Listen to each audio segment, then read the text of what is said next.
Well, hey, Gundam Maniacs, welcome to another episode of Gundam Explained. I was just sitting there eating my elote sushi, yeah, and the Hathaway trailer dropped. Let's watch, but we're gonna stop as we go. Actually, I wanted to talk about a few of the things here as we go. Humanity is under the rule of the privileged class of the government on Earth. This seems to be the recurring theme for Gundam, and this has kind of set in the main plot, I guess, moving forward.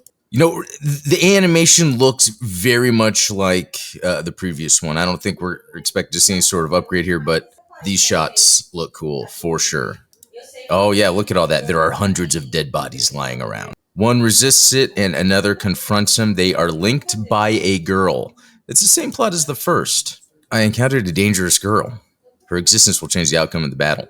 So far, not, you know, building up to too much. Actually, let me go back. I was going to say it's not really build up to like an interesting sort of, what's actually going on here. This looks cool though. Is that like an anti-mobile suit missile? We have this hangar that we see the Penelope in. That looks cool. Then we have, yeah, that looked pretty neat. Yeah, are they just like training and they're just shooting rockets? Let's see. Perhaps it'll go under the water. So what are they trying to tease? Like some underwater battles? What happened?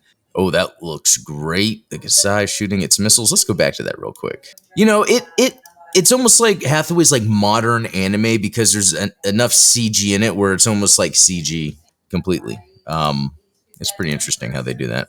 Never forget the victor is the one who'll be in the right.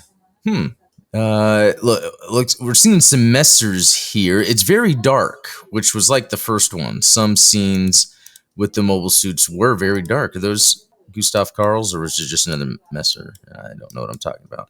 Yeah, that's pretty cool. You see a little Federation crest on there. All right. Somebody has to do it. Then you'd better become a god. And what is that a view of? But you better become a god.